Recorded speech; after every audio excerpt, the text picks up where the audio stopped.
Hello, I'm Dr. Priscilla. I am the CEO and founder of Speak Excellent English. I also have a Facebook page, it's a Facebook group, Speak Excellent English. I'd like to invite you to join me there, as well as subscribe to this channel.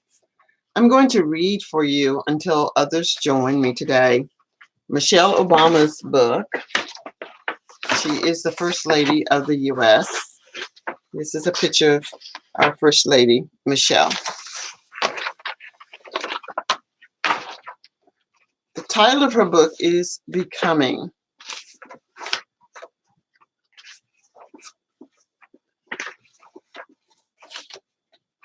Chapter 1. I spent much of my childhood listening to the sound of striving. It came in the form of bad music, or at least amateur music, coming up through the floorboards of my bedroom. The plink, plink, plink of students sitting downstairs at my great Aunt Robbie's piano, slowly and imperfectly learning their scales. My family lived in the South Shore neighborhood of Chicago, in a tidy brick bungalow that belonged to Robbie and her husband. My parents rented an apartment on the second floor, while Robbie and Terry lived on the first. Robbie was my mother's aunt and had been generous to her over many years. But to me, she was kind of a terror. Prim and serious, she directed the choir at a local church and was also community's resident piano teacher. She wore sensible heels and kept a pair of reading glasses on a chain around her neck. She had a sly smile, but didn't appreciate sarcasm the way my mother did. I'd sometimes hear her chewing out her students for not having practiced enough, or chewing out their parents for delivering them late to lessons.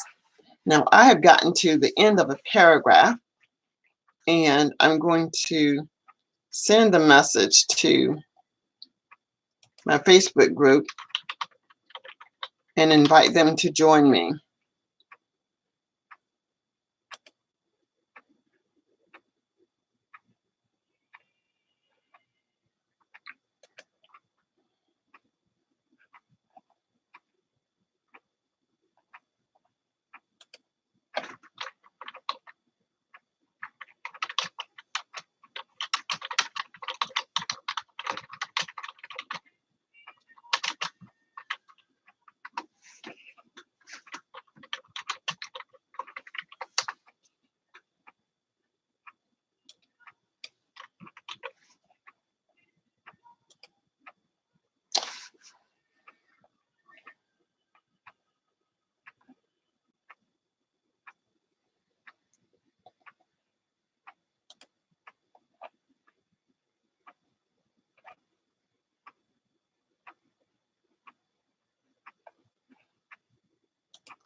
Okay, thank you for waiting.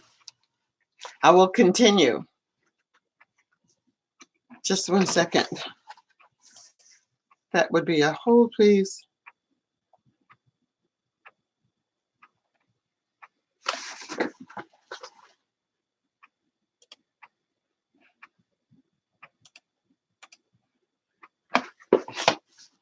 Good night, she exclaimed in the middle of the day, with the same blast of exasperation someone else might say, "Oh, for God's sake."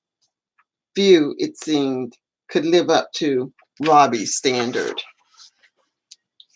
The sound of people trying, however, became the soundtrack to our life. There was plinking in the afternoons, plinking in the evenings.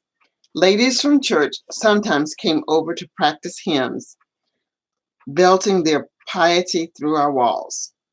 Under Robbie's rules, kids who took piano lessons were allowed to work on only one song at a time.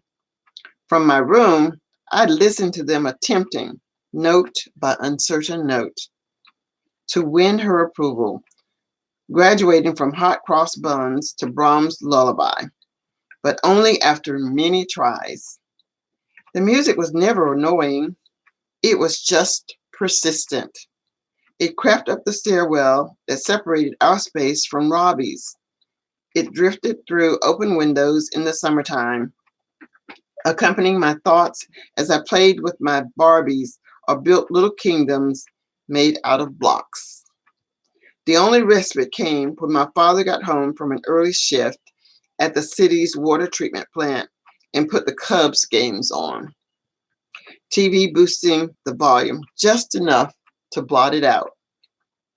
This was the tail end of the 1960s on the south side of Chicago. The Cubs weren't bad, but they weren't great either.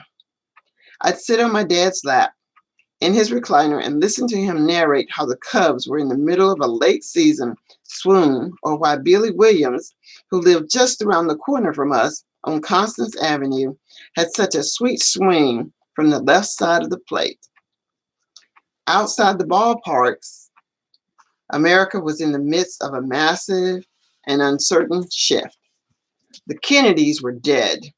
Martin Luther King Jr. had been killed standing on a balcony in Memphis, setting off riots across the country, including in Chicago. The 1968 Democratic National Convention turned bloody as police went after Vietnam War protesters with batons and tear gas in Grant Park, about 9 miles north of where we lived. White families, meanwhile, were moving out of the city in droves, lured by the suburbs, the promise of better schools, more space, and probably more whiteness, too. None of this really registered with me. I was just a kid, a girl with Barbies and blocks, with 2 parents and an older brother who slept each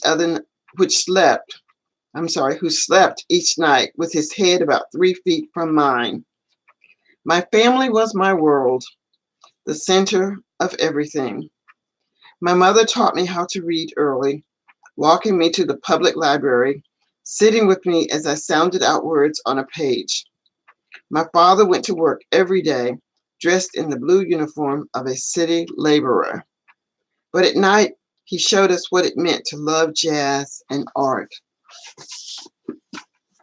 As a boy, he'd taken art classes at the Art Institute of Chicago, and in high school, he painted and sculpted. He'd been a competitive swimmer and boxer in school, too, and as an adult, was a fan of every televised sport, from professional golf to the NHL.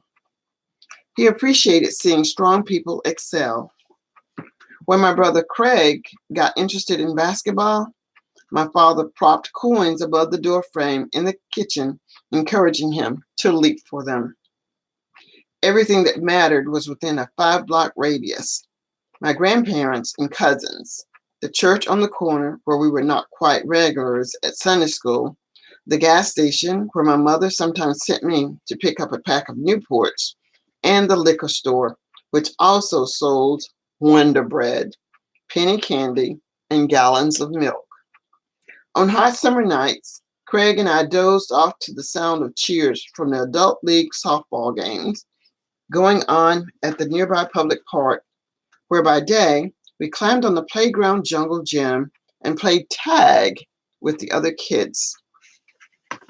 Craig and I are not quite 2 years apart in age. He got my father's soft eyes and optimistic spirit, my mother's impeccability. The two of us have always been tight, in part thanks to an unwavering and somewhat inexplicable allegiance he seemed to feel for his baby sister right from the start. There's an early family photograph, a black and white, of the four of us sitting on a couch, my mother smiling as she holds me on her lap, my father appearing serious and proud, with Craig perched on his. We're dressed for church, or maybe a wedding. I'm about 8 months old, a huge-faced, no-nonsense bruiser in diapers and an iron white dress, looking ready to slide out of my mother's clutches, staring down the camera as if I might eat it. Next to me is Craig, gentlemanly in a little bow tie and suit jacket, bearing an earnest expression. He's 2 years old and already the portrait of brotherly vigilance and responsibility. His arm extended toward mine, his fingers wrapped protectively around my fat wrist. At the time the photo was taken, we were living across the hall from my father's parents in Parkway Gardens, an affordable housing project on the south side made up of the modernist apartment buildings. It had been built in the 1950s and was designed as a co-op meant to ease a post-World War II housing shortage for Black working-class families. Later, it would deteriorate under the grind of poverty and gang violence, becoming one of the city's most dangerous places to live. Long before this, though, when I was still a toddler, my parents, who had met as teenagers and married in their mid-20s, accepted an offer to move a few miles south to Robbie and Terry's place in a nicer neighborhood. On Euclid Avenue, we were two households living under one not very big roof. Judging from the layout, the second floor space had probably been designed as an in-law apartment for one or two people, but four of us found a way to fit inside. My parents slept in the lone bedroom, while Craig and I shared a bigger area that I assumed was intended to be the living room. Later, as we grew, my grandfather, Purnell Shields, my mother's father, who was an enthusiastic, if not deeply skilled carpenter, brought over some cheap wooden paneling and built a makeshift partition to divide the room into two semi-private ones. He added a plastic accordion door to each space and created a little common play area in front where we could keep our toys and books. I loved my room. It was just big enough for a twin bed and a narrow desk. I kept all my stuffed animals on the bed, painstakingly tucking them around my head each night as a form of ritual comfort. On his side of the wall, Craig lived a sort of mirror existence, with his own bed pushed up against the paneling, parallel to mine.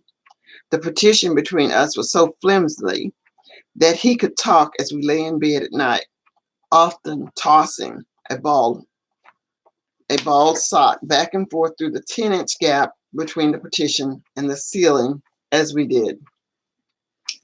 Aunt Robbie, meanwhile, kept her part of the house like a mausoleum, the furniture swathed in protective plastic that felt cold and sticky on my bare legs when I dared to sit on it.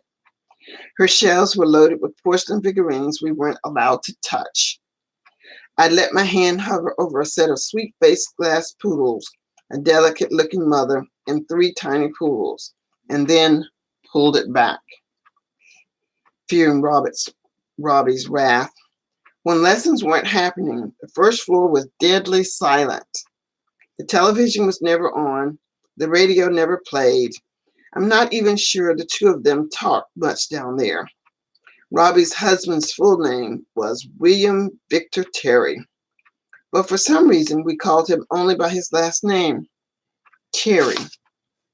Terry was like a shadow, a distinguished-looking man who wore three-piece suits every day of the week and pretty much never said a word. Okay, I will stop there For those of you who will listen to the replay, thank you so much. If you'd like to leave a comment, that would be fantastic. But this is from Michelle Obama's book, Becoming. I will continue to read on other days. Bye for now. I'm Dr. Priscilla.